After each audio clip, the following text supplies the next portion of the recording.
Stranger guy who will be speaking English today. And hello everybody, good morning. My name is Tarek Alshair. I'm field application engineer. I'm covering microcontrollers from ST, and basically I'm covering all Nordic countries and Baltic countries. I'm based in ST office, which is based actually north of Stockholm. And yeah, that's it about me. Mes patiriam išvadas, aš paprašysiu tiesiog susirašyti dalyviams, tokia kaip registraciją padaryti, kad galėtume paskui žmonėms pateikti informaciją, kad mes šit kino amugėjai, kad buvo dalyviai.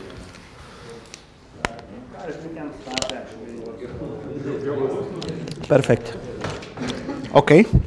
Can everybody hear me in the back? Is that okay? Yes.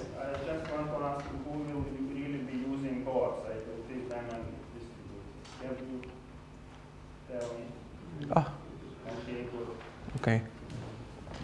Perfect. So welcome again, everybody.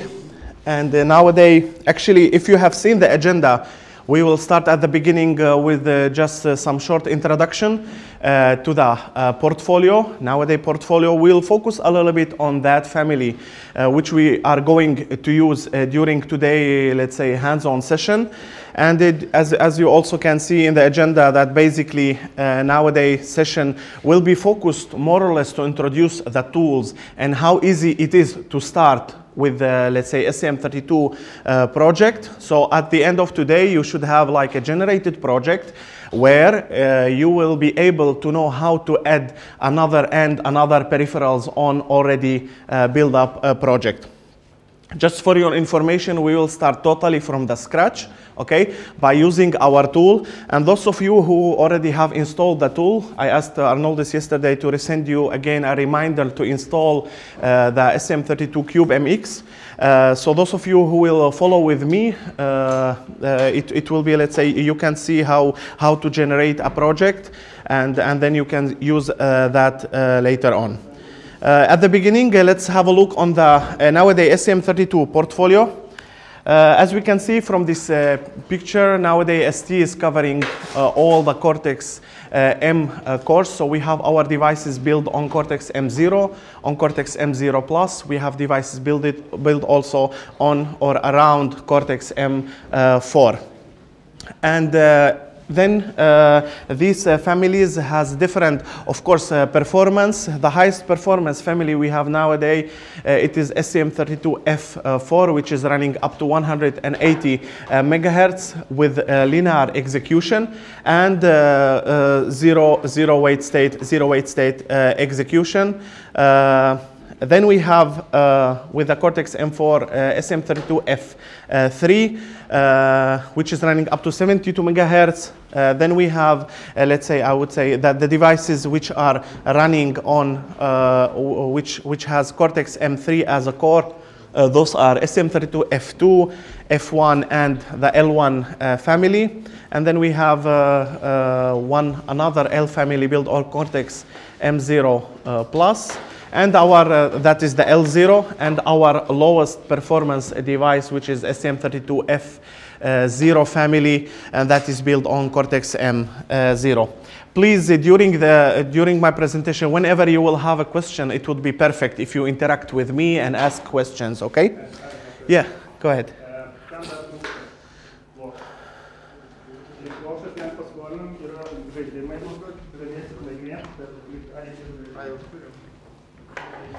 Yeah, just at the beginning, I forget actually to ask a question. How many of you already know about STM32, or at least was playing with the board? More. Okay, perfect. So we have at least a third of the audience who already know STM32. That's very good.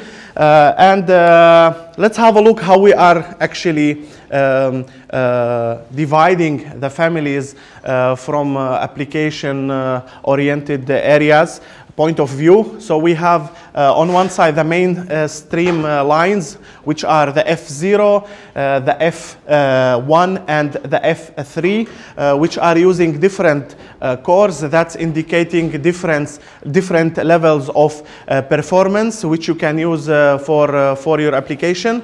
Then we have the low power devices built with a special low leakage ST technology, and those are STM32L0 and STM32L1 family with the 2 different cores.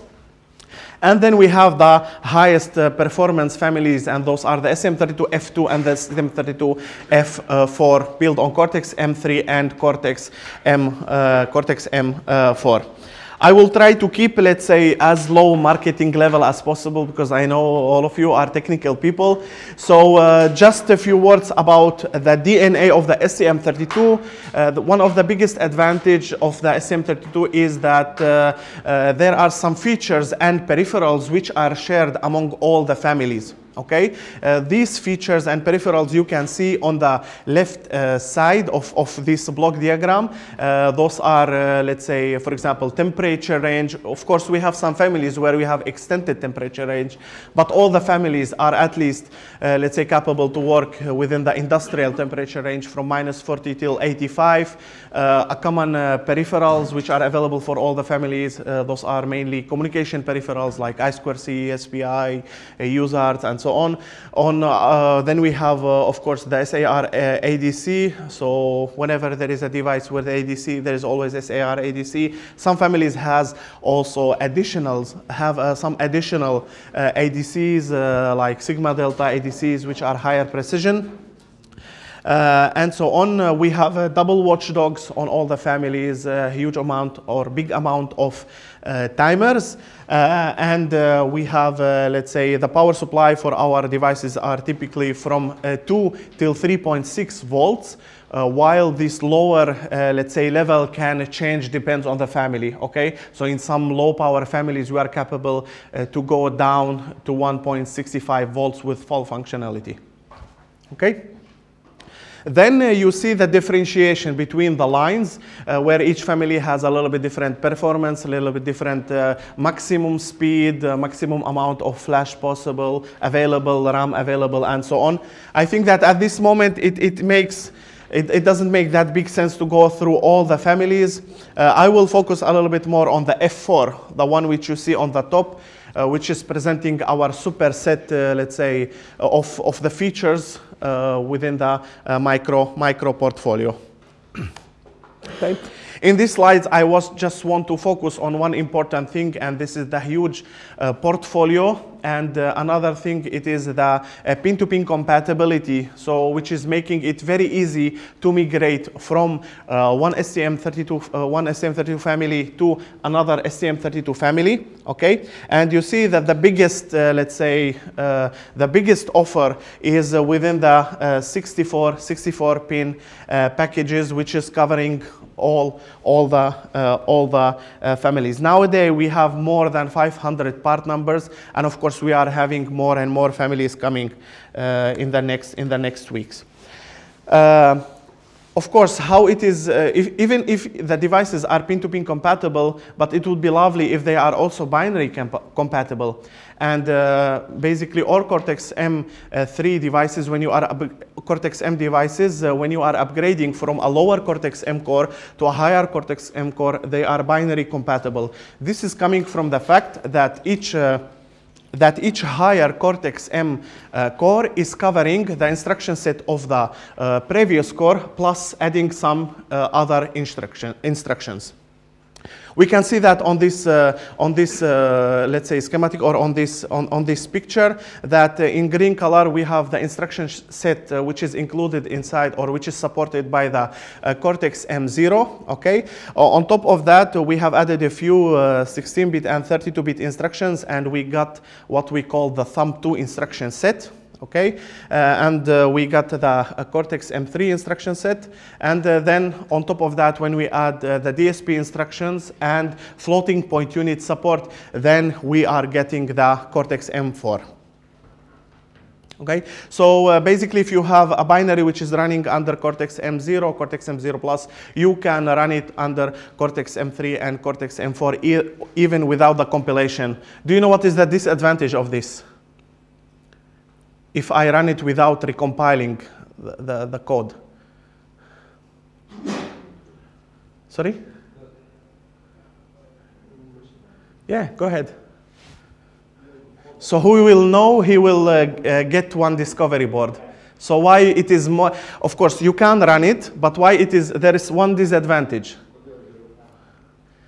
There might be some added features that can reduce processing time of the MCU. Absolutely, that you will not take advantage from the wider instruction set which is available within the higher core. Perfect, thank you. So we have the first winner for today. That's lovely.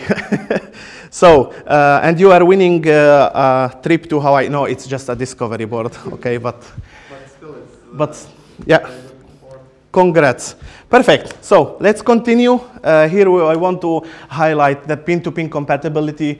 As you can see, that all the GPIOs are mapped into the same pin location, okay, physical pin location, which is making it very easy to move from one family to the other. And if you notice that, for example, between F1 and F0, there are some, let's say, there are some system pins like here, VSS4, VDD4, which has been replaced by GPIOs, which is making it also easier. It's just 2 lines of code which you need to handle. You don't really need to, let's say, redesign the board. Okay? Any questions so far? If not, then one more remark, which is quite also important about the STM32 from the usage point of view. It is the Class B, or let's say the safety features on the STM32.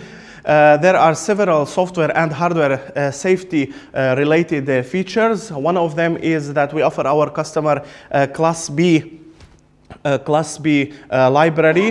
This is mainly for home appliance, which are a set of self-test routine, okay, at the beginning, which are running at the beginning. And on this library, you can basically add your application. And this self-test routine has been verified by an institute in Germany, of course. Then there are several hardware features like clock security system, monitoring the external clock bus. Then we have multiple watchdogs. Okay, usually there are one watchdog on our devices. We have on all our devices we have 2 watchdogs with slightly different functionalities. Hardware CRC unit, supply monitoring, and I/O lock, possibility to lock some of the settings for some peripherals, the output of the timer, and so on. So taking advantage of being with the STM32 from 2007 on the market, we nowadays can offer to our customers a huge set of tools, okay, or a huge palette of tools which are available. Some of these tools, of course, are licensed. Some of them are built on GCC, let's say, base. And the tool is already really big. We are cooperating with customers, or let's say with partners and companies offering Java for STM32, SIL qualification, okay, for industrial safety. We also are working, because you know nowadays from technical point of view, the differences between the offer on the market is starting to be less and less smaller from technical point of view. So how you can differentiate is by offering as much, I would say, support from tools point of view as possible. Okay, so nowadays, beside the hardware evaluation boards, where there are several kinds for each family, we have big boards which could cost several €100 up to this small discovery. Eventually now we are coming with or we have already on the market our Nucleo board, which has Arduino compatible shields on it, or connectors. Beside of that, we also offering our customers software tools like configuration tools, power consumption calculators, and so on. Please ask if any question. Just a few words about the Nucleo, which is our newest, I would say, invention from point of evaluation tool offering for our customers. The biggest advantage of this Nucleo board in comparison to this board, that each one of these discovery boards, they were, let's say, family specific. So each one has a different schematic, different layout, different user interface, while these Nucleo boards, all of them having the same interface, okay? They have 2 buttons with some LED for toggling. Otherwise, all of them has also 2 kinds of connectors. One connector is to connect the Arduino actually connector, okay? And then we have mounted out all the GPIOs, which we call the Morpheo extension, okay? So all these discovery boards, the discovery boards and the Nucleo boards, all of them has in the upper part the programmer from ST. So we have our own programmer and debugger, which we call the ST Link, making it basically very easy to start evaluation of the device because you just need a USB cable and no other hardware. Yeah, please. What's the difference between ST Link E2-1 and the regular one? It's the version of the software actually, which is inside the ST Link. Thank you. Yeah, you're welcome. Because this ST Link is also built actually on STM32. Okay, here we see an example of the usage of the discovery board. Is anyone of you is using this Nucleo board? I have. Yes. So can you tell us what is the easiest way to program the STM32?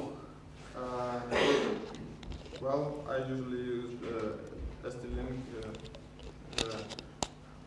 from software. Okay. Service, but there's a way to use it with when you have a binary code, you yes. connect it and you just drag it to a virtual flash drive and okay. you upload the binary code directly to the MCU. Yes, that's true. What I wanted just to mention in this case is the support by embed. Anything?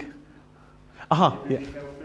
Yeah, we have a first winner. So, okay. So please have a look on the embed.org, which is basically an online tool for debugging and programming our Nucleo board. Okay, this is one very, especially for students, this is very useful tool.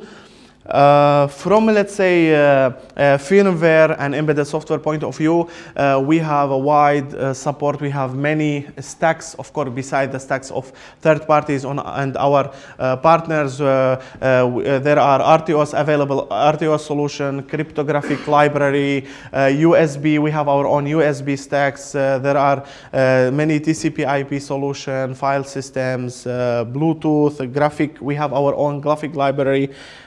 And so on. So this was in general, and then in the next slides, let's have a look a little bit more specific on the F4 family.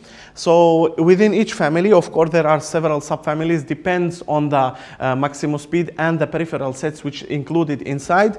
This STM32F4 is built on Cortex-M4 from ARM, as I already mentioned. The highest subfamily name is STM32F429 or 439, and this is including the superset of peripherals, as you can see, running up to 180 megahertz, support up to 256K of RAM, up to 2 megabyte of flash, and then it has all the peripheral which you could need, like Ethernet, 2 OTGs, CANs, of course, advanced motor control timers. It has also camera interface, crypto unit, okay, hardware encryption unit. SDRAM, it has support for external SDRAM interface. It has also also a TFT LCD controller inside. So it's really quite a big beast. And today example will be running on that device. Any questions?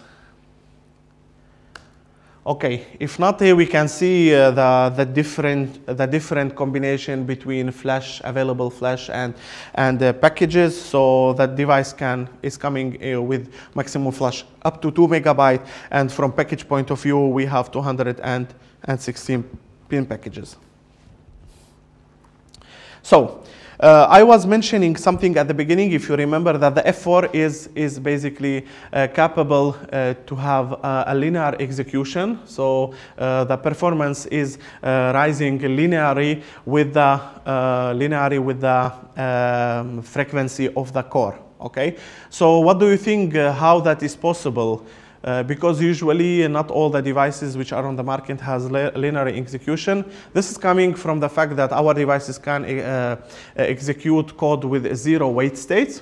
Okay, and this is coming from basically, or this is taking advantage of two important points. One of them is that we have an internal arbitration and branch management unit, and this arbitration and branch management unit is prefetching a big amount of instruction and data from the flash and to the core to be decoded and executed. This is basically to break, I would say, the edge between the speed of the core and the maximum access time to the flash. Okay, this is one thing, and we call it the ART accelerator, or the adaptive real-time memory accelerator.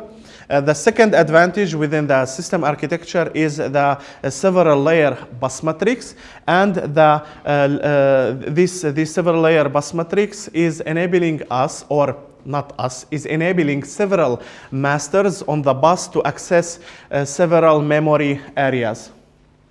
Okay, and by this you can have, let's say, code execution plus DMA transfer in parallel. Okay, which of course increase the performance of the device. So as you can see, we have several masters. One of them is, of course, the core. Then we have general purpose DMAs, and then we have some, let's say, peripheral dedicated DMAs. Okay. Yeah, the dynamic efficiency, actually this is one of our newest devices in this family, and it is related to achieve a good, let's say, good power consumption or efficient power consumption while running on a higher frequency. Okay, so it's not we cannot here talk about low power device. Okay, so in this case we are talking about dynamic efficiency, our dynamic efficient device. Okay, here we can see some comparison that per megahertz, basically this F401 device is achieving much better, let's say, consumption per megahertz than devices which are running on higher frequency. Can you please tell me what kind of application would require like high frequency, but at the same time they would require to have, let's say, lower consumption while running on maximum speed? Sorry? Yes, but what kind of application it is? Let's, for example, can you think of anything? Maybe some kind of application with a high temperature, because when the temperature rises up, you have a higher power dissipation. You cannot dissipate much heat, because the ambient is also high. Yes, okay. The current consumption also increases. But this is maybe more related to the technology of the device, that how temperature is reacting on the frequency, and how the consumption is reacting on the temperature within some frequency. But something coming to my mind, for example, nowadays you have these, you know, smartwatches, okay, where you have a display, you need to do some calculation, you are using some Bluetooth, for example, okay, and this is exactly as you said, this is a battery operated device where you need to keep basically where you need to have a high performance, but you still need to keep the power consumption as low as possible. Yeah, thank you for the suggestions. So that was from my point of view, just to talk a little bit about the portfolio. And now we are moving to the a little bit more technical part, okay, with playing with the Nucleo and talking a little bit about the STM32, what is under the cover, basically.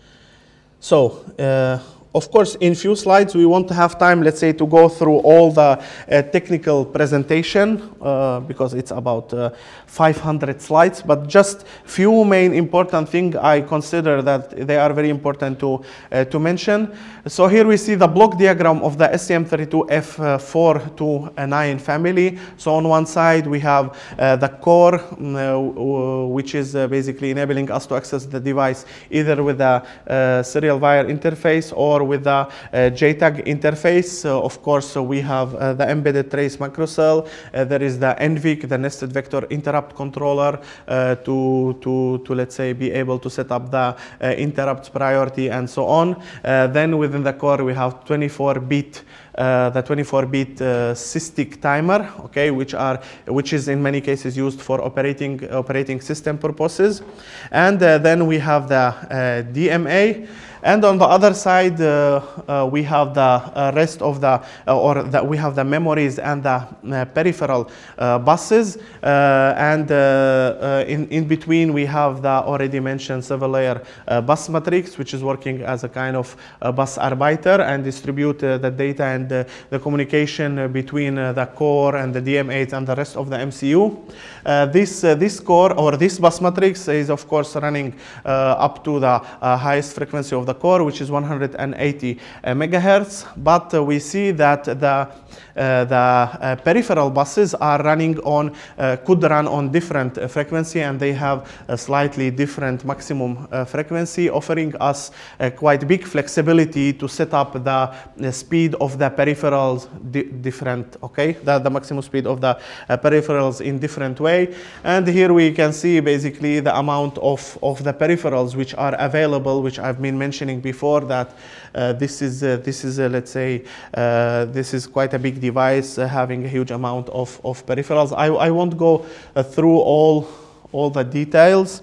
This device specifically, we can go down with the power supply to 1.71 volts. Okay.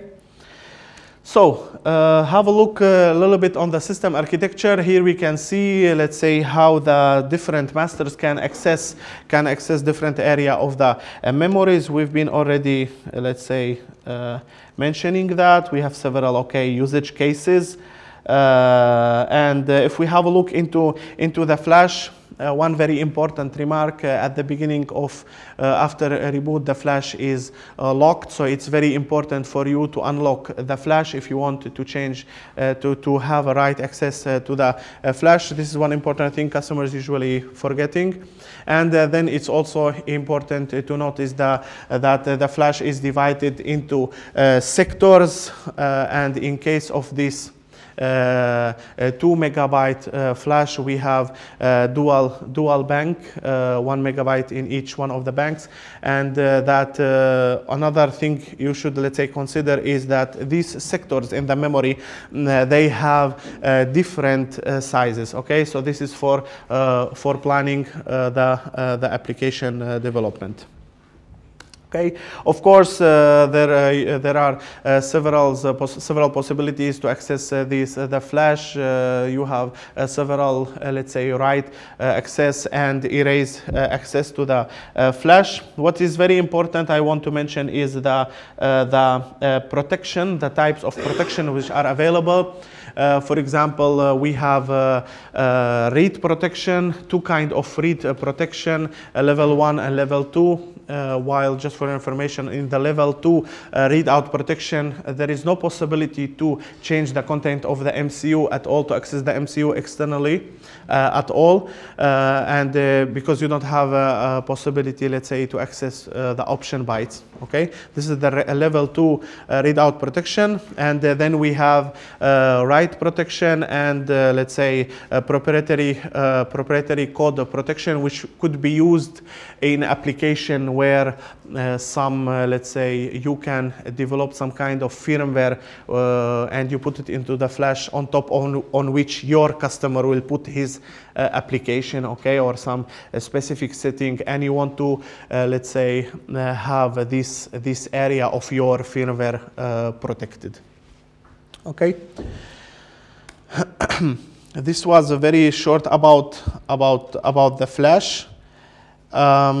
One very important thing is that the flash is not running on the maximum speed as the core. Okay, so it's running about, if I'm not wrong, about 30 megahertz. So in case you are running the core on higher frequency than the flash, you have to enable a certain number of wait states, depends on what is the maximum speed of your device. Okay, this is also a very important thing. So when you will be let's say accessing the flash and reading nonsense, it means that this could indicate that you don't have a properly set up the number of wait states while accessing the flash, and the number of the wait states of course depends on the maximum frequency, and of course the frequency depends on the power supply range you are providing the device with. Okay, the protections we've been mentioning, I want to spend more time. Boot modes, this is another important thing while working with the device. So basically within the STM32, you can boot either from the flash, which we called, or the user memory, okay? Or you can boot basically from the system memory, which is kind of a read-only memory. You can program it only once with the bootloader. You can use either ST bootloader, or you can have your own bootloader, or you can basically, let's say, boot your device from the RAM, okay? So those are the three options, and then of course there are let's say software and hardware ways to set up this, let's say, boot source. So you can use either you can use, for example, one of the, or you can use the two pins, boot 0 and boot 1, and either connect them to ground or to VDD to set up which is the area of the memory you will be booting your application. Okay, and the peripherals which are supported by ST bootloader, okay, are, as you can see, communication peripheral like UART. Some of the UARTs there is support for one of the USB OTGs and the I2C one. Okay. If we have a look on the clock, I will go directly to the block diagram. You see that we have several. Yeah, go ahead, please. About bootloader from yes. Square C. Yes. So, what kind of device is connected? Some EEPROM memory? Yes, for example, yes. Or you can have another MCU, or yeah, absolutely. Yeah.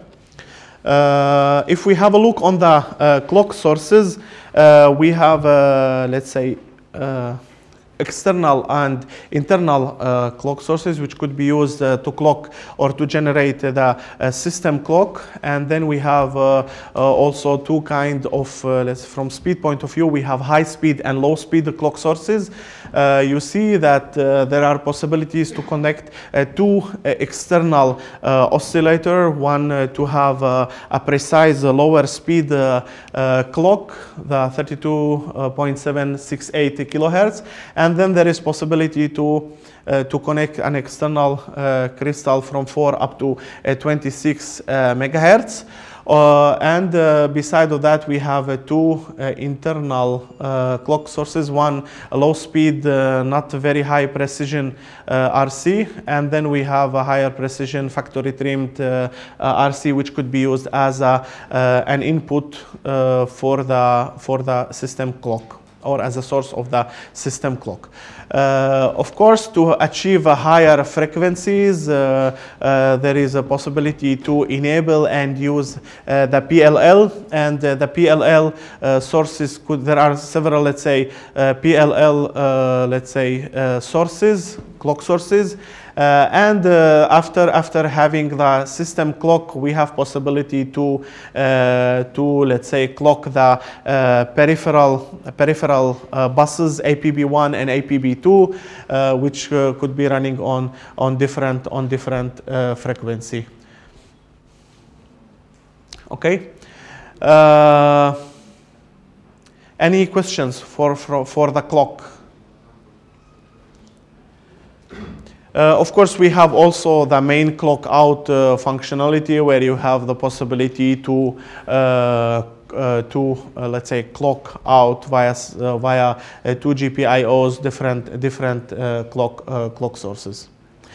Some of the peripherals, of course, need, let's say, more accurate or precise clock source. So that's why we don't have only one, let's say, one PLL, but we have also a possibility to generate, let's say, the 48 megahertz clock, which is needed, for example, for USB. Okay. And then we have also a special PLL to generate the, let's say, a precise clock for the I2S, which is a peripheral used for the for audio application or audio purposes. Yeah.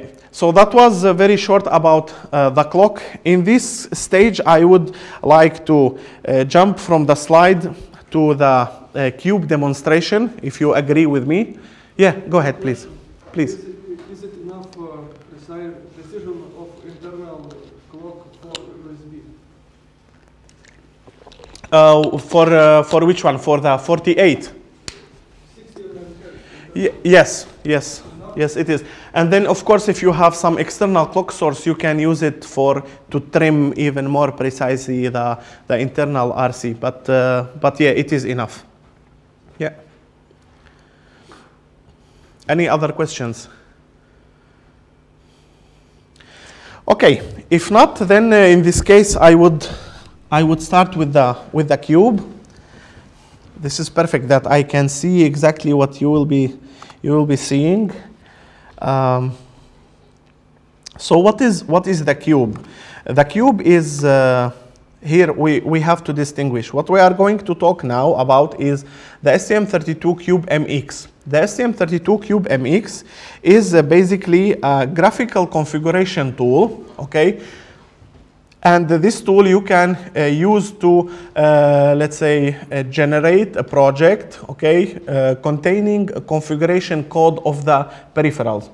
One of the advantages of this tool, you will see later on, we will apply it, is that when you generate some, let's say, peripheral configuration, and you add on top of that some of your code, and then later on you find out that you want to add another peripheral or remove some peripheral, when you regenerate the same project, your code will stay within the C file, okay, or within the project. So which means that you can use this tool whenever to add more and more peripherals. And this graphical, let's say, of course, it's free of charge tool, which is available on our web pages. And this tool basically is built on our STM32 library, the cube. There is a library for each one of the families, okay, but they are all supported by this cube, so you don't need to, let's say, install several tools. It's you using just one interface. On top of that, of course, this tool is also supporting or is including some of our stacks. So you can via it use the USB, the OTG, you can use the master or the host or device stack, okay? Because it is included within the cube. Okay, so here we see the firmware package. How does it look actually when you install the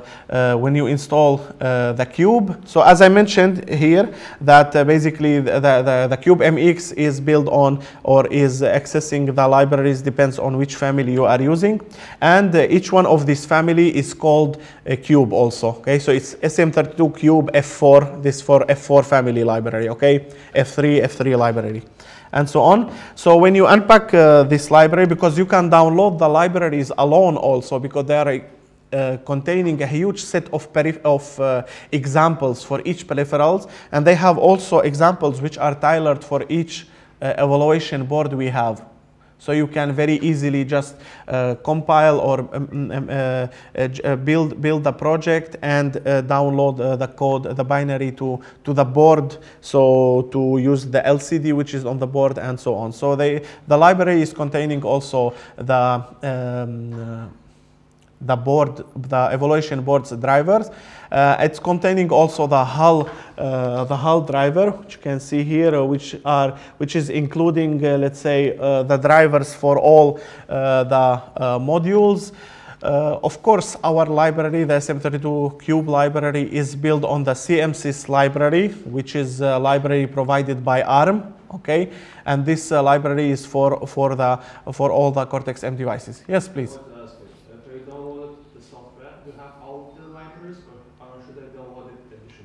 No, when you download basically the software, you have let's say possibility. I will show you here. You have the possibility to update the to update the packages. You don't need to download it separately. You have possibility here to double check for updates. Okay, to see which libraries are new. Okay, here I don't have access to internet, so here you see which libraries are supported within this cube. Okay, so and always you double check for updates, or I think even the device pop up with a window, the tool pop up with a window when there is some kind of new, because you can set up an automatic check also. Okay, so I updated let's say I've been updating the libraries eight days ago. So when we open the cube, I prefer to go with live demonstration than on the slide. Basically, what you can start with building a new project, okay? And here is first functionality, how you can use this tool as a product selector.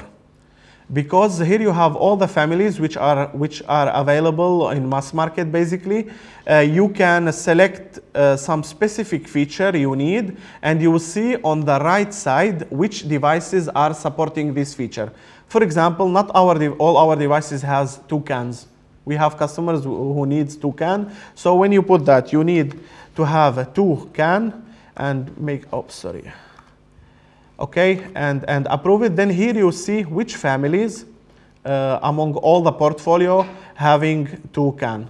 Okay, so this is quite big advantage, because this tool you can use as a product selector. I use it actually myself very often. But we know exactly which family we are going to use at this moment. It is we are going to play with this discovery board, STM32 F429 discovery board, which, as you can see, has small LCD display. It has all the GPIOs mounted out, okay? Some LED, some user interface, and it has also in this upper part the ST-Link, which is the programmer and the debugger from ST. So it's STM32 F4. It is 429 subfamily. So those of you who have installed the tool, you can follow up with me, okay? And if you're stuck somewhere, just leave it and I come back to you during the break and we do it together, okay? So, and we want this package, the MCU which is here, this is 144 pin package. So it is 144 pin package, and we are going to have the bigger flash, okay? The ZI, okay? So let's prove it. Let's pick up this device, and now we will see, let's say, graphical representation of the device IOs, okay, or the device package, and as you know, configuring 144 pin package, it is really a nightmare. So this device is enabling you to distribute. First functionality is to assign the alternative functions among the I/O rings. Because of the huge amount of peripherals which are available, the GPIOs has some shared, as you can see, they have some shared alternative functions, okay? So several peripherals can be, alternative functions can be mapped on the same I/O. In our case, at the beginning, we will be just doing a very simple thing. It's just toggling with the two LEDs, okay, just to demonstrate and generate the project. But before doing that, as you can see here, you can find all the peripherals which are available inside this MCU. So whenever you need to use some of the peripherals, you have to enable it. You can also enable Ethernet, FMC for memory interface as a memory interface, I2C in the available modes. Let's say Watchdog, the LCD controller. If you want to use the external high-speed external clock source, then you need to enable it. Okay, that you will use either an external clock source or you will use the two GPIOs as input, let's say RC, the external high-speed RC input. Okay, then when you do all of that, let me also pick up something which taking more pins. For example, the FMC. Let's have some SDRAM. Yeah. No, sorry. Let's have some DCMI. Okay, so we have enabled the DCMI interface, and we see that this tool, another feature of this tool, that it is showing that as we have occupied these GPIOs, okay, with the DCMI, we have limited some alternative function for other peripherals, okay, which are mapped on the same device, okay. So, or some peripherals we have blocked totally. Okay, we see that we cannot use the LCD controller interface in this case. This device is also taking in count the remapping. So, in case, for example, there is a possibility. Yeah, let's put it this way. For example, if we disable the DCMI and enable firstly the LCD interface, okay. Okay, so in this we see that some of the peripheral has been let's say some of the ADC channels has been disabled, but this device is taking in count remapping. It means that if the CAN1 is taking the same alternative function like some of these peripherals which we have enabled, okay, and there is possibility to remap the CAN GPIOs on another location, this device will still enabling you to configure the CAN, okay, this tool, sorry. Okay, yeah, so this is from pin configuration point of view. Of course, you can by yourself assign the functionality for the I/O. And in our case, to be able to toggle with the LED 3 and 4, we need to access PG13 and PG14. And now I cannot, I don't know if you see it very well. Maybe I could zoom it a little bit.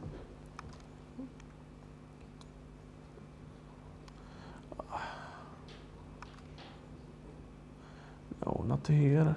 Ah, here. Okay. So now we can see it a little bit better. So we need to configure PG13, PG14. They are here. We want to toggle, so we put the GPIO in output mode, of course.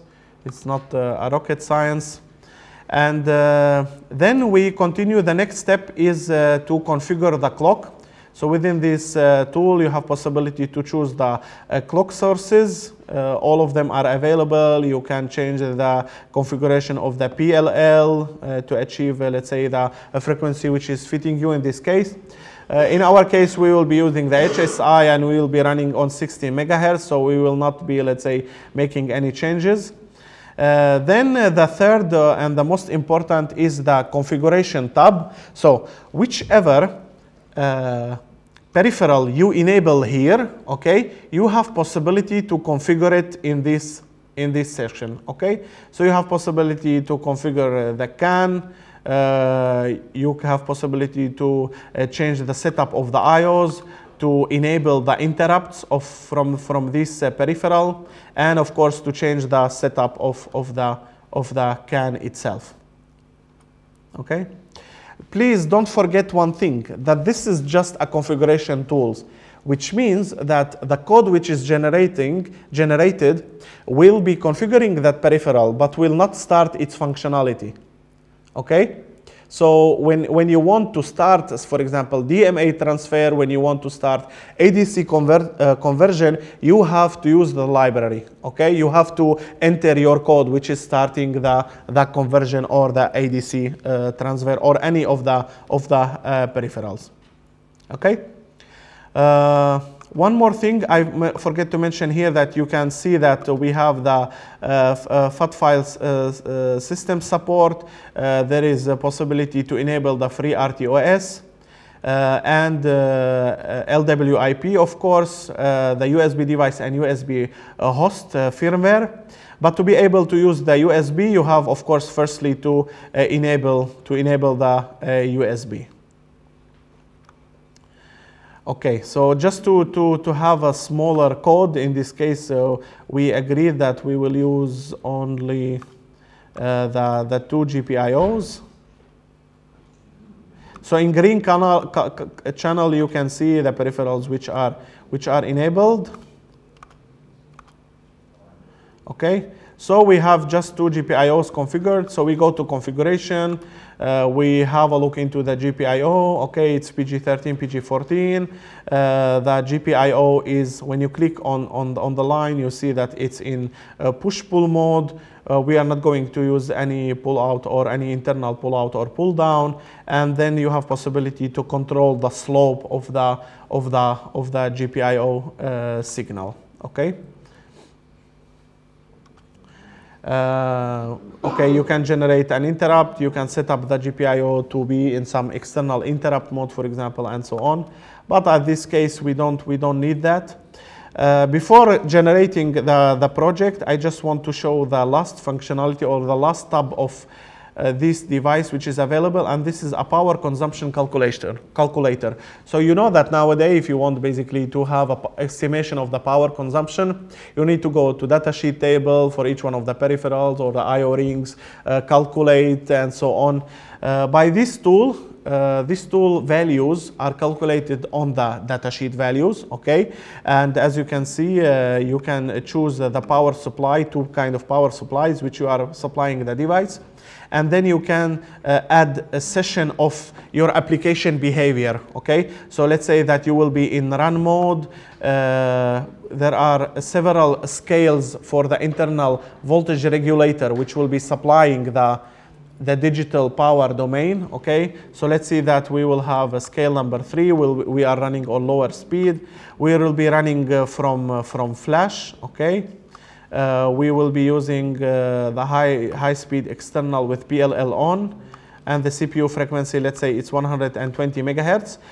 The nice thing about this tool that it's always limiting you, depends to your configuration. So because I choose that the power supply for the digital domain will be only 1.2 volts, which is the scale 3, okay? Then this is not enabling me to pick up a higher frequency than 120 megahertz, okay? So it's a kind of also tool which is helping you to properly configure the device. So let's say that I will be in run mode for 1 millisecond, okay? And then I will be using ADC, I will be using, I don't know, whatever, DMA, Ethernet, FMSC, flexible memory controller for external memories, some GPIOs, whatever, okay, just very short. So here you see the step consumption, okay, and without the peripheral, what is the consumption of the core, basically, okay, with the memories. Nice, let's say, feature is that you can add some consumption. If you know what is the consumption of your of the analog around the MCU or of your board, you can add it on top of this consumption, and then you basically create this part. Then let's add another section where will be, for example, in standby mode or in stop mode, let's say, okay, in normal standby stop mode. So you see here you cannot change the scale because it's turned off. We can just choose the power, where do we want to, what is the mode of the flash and what is the mode of the internal regulator. So let's keep the regulator on for faster waking up from the low power mode, and let's have the power down mode on of the flash. And let's say that this, wait a second.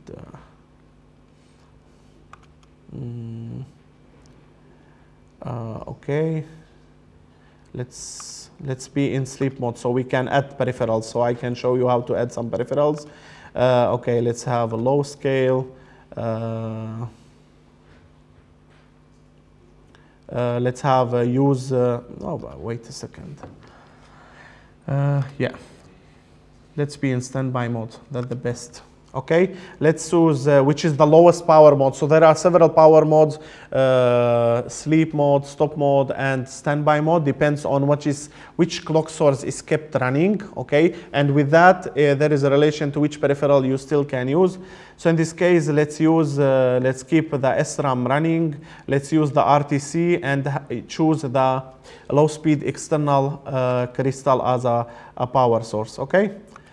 So in this case, we will be, let's say, in the standby mode, I don't know, for 1 second, okay? So 1000 milliseconds, and then we will wake up 1 millisecond to execute something in the RAM. Okay, so then we add this session, and we see here what is the total sequence time, what is the average consumption, and the average dry stone MIPS. A nice thing is that you can basically select a battery, okay? Some kind of battery, and see how long you can use that battery with this application behavior. It will be, if it will be recycling that, it will be waking each 1 second for 1 millisecond and so on. So I don't know, we can use some, yeah, whatever. Sorry? Yeah, go ahead.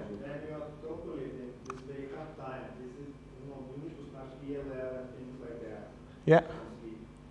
Does it calculate the time needed to wake up, or is just the running time? The running time, you mean what exactly? Like when you're waking up, if it is calculating the power consumption needed to wake up, or the time? You have a step current, right? Yes, of course. And before step, you have sleep mode. Yes.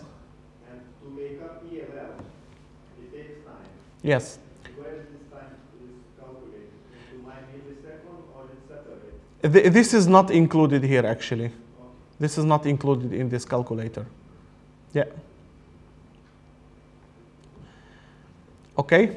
So you see that if we pick up some kind of battery, you see here that it will calculate that this battery you can use for 7 months, 22 days, and so on. Okay. It just as an example. Yeah, let's go back to our beloved GPIO toggling, okay? And we have configured the GPIO. We don't have here any peripherals enabled because we didn't enable them in the pinout, okay? Let's generate a project. Within this tool, you can generate a project in several tool chains, okay? So one of them is this either IR, the embedded workbench, or you can create a project under Kyle, okay, or you can create project with True Studio. I will create project by using Kyle, okay, and yeah, let's generate the project name will be Test Friday, okay, and yeah, let's generate the project. And you will see that when the project will be generated, basically you will have a well-documented code. I will show you when this will be done.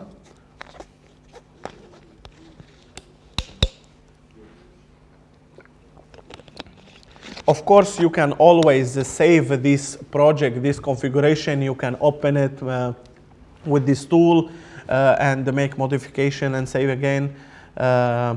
These peripherals, which are under a system peripherals, those are available always because those peripherals are usually there whether you enable the clock or not. So with the DMA, you can enable some DMA memory to memory transfer, and in this case, you don't need to have some peripheral enabled, okay? Everybody managed to build the project? Those of you who are working with me? Do we have any problems? Sorry?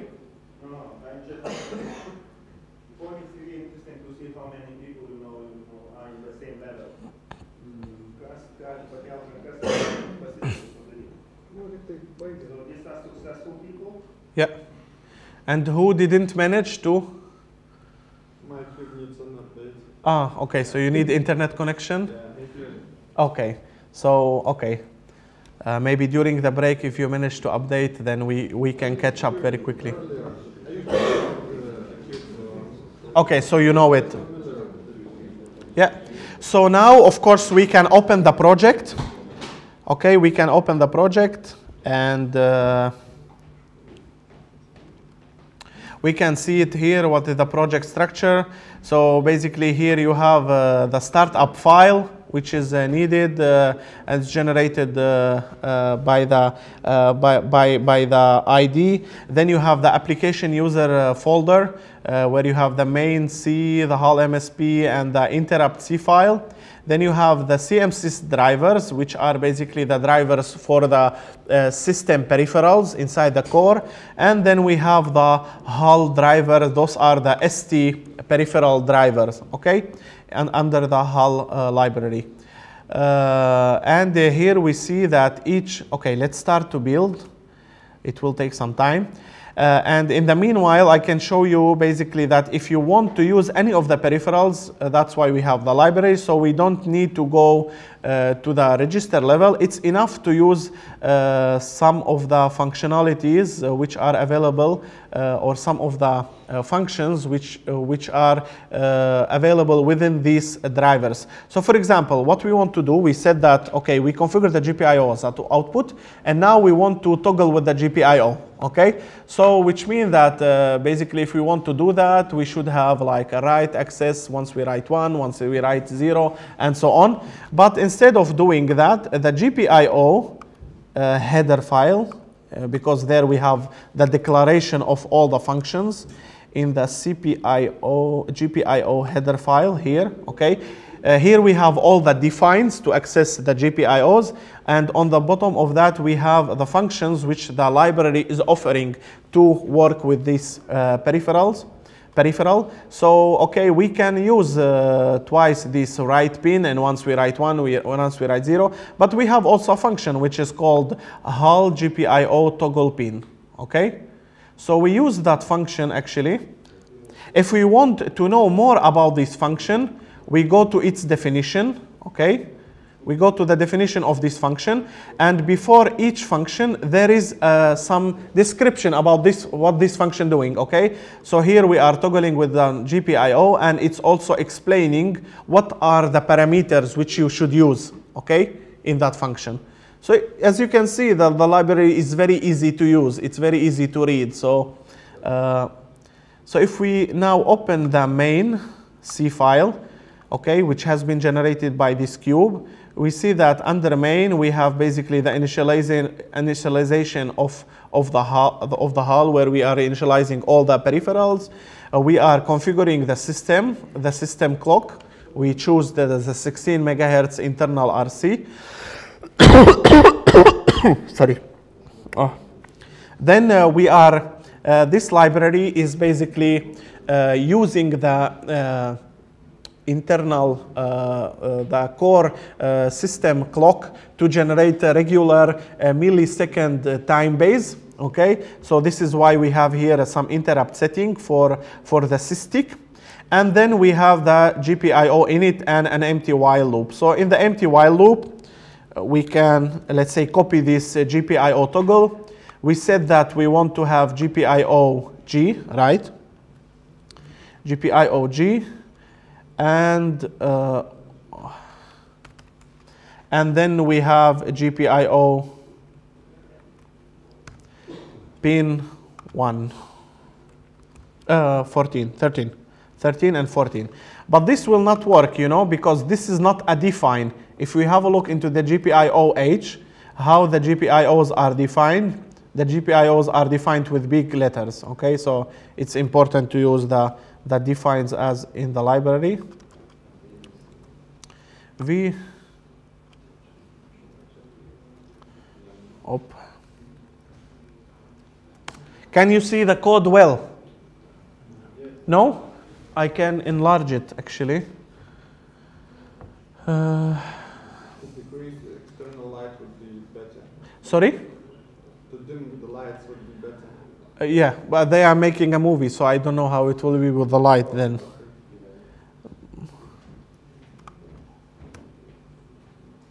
Is it better a little bit?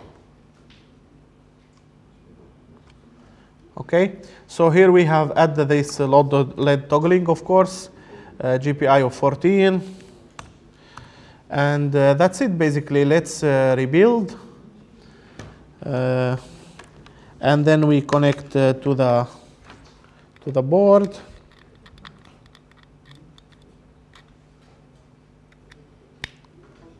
Okay, so now I have there some graphical demo, okay? And now I will load this, okay. Let me change the setup of the debug access. It's instead of JTAG, we will use serial wire, okay. Okay, and let's load. So it was very fast, and now we can see that the LEDs are toggling.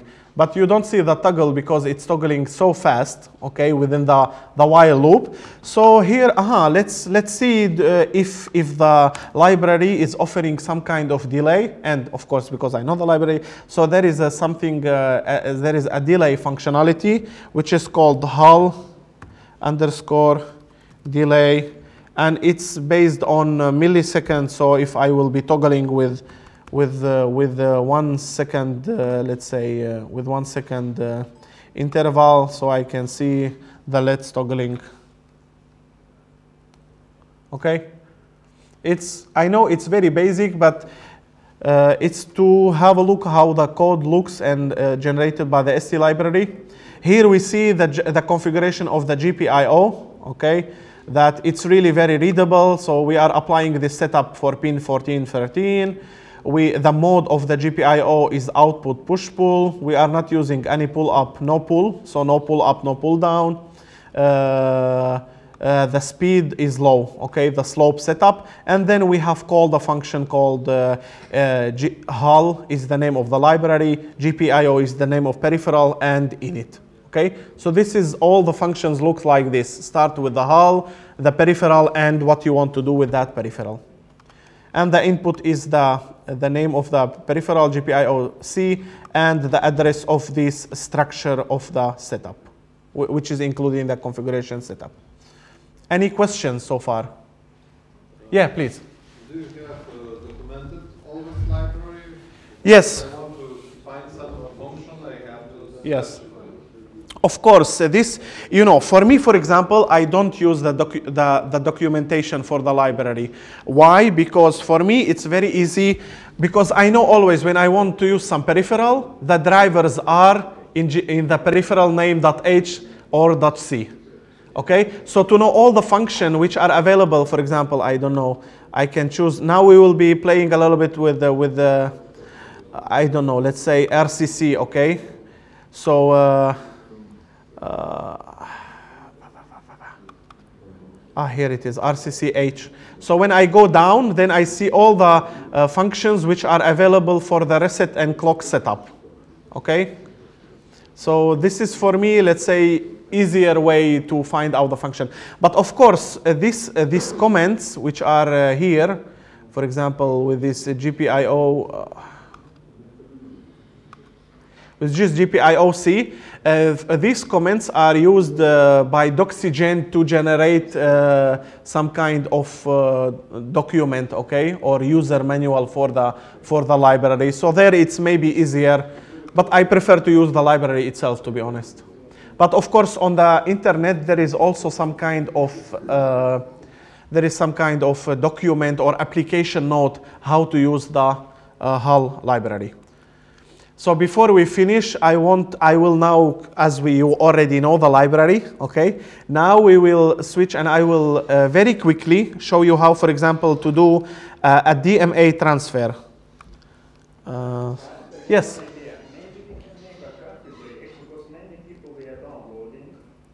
Okay. Do you want to have a break, 5-10 minutes or something like that, 15 minutes, and then we can continue, okay? Yeah, 10 minutes break and then we can continue. So you can download stuff and so. Okay.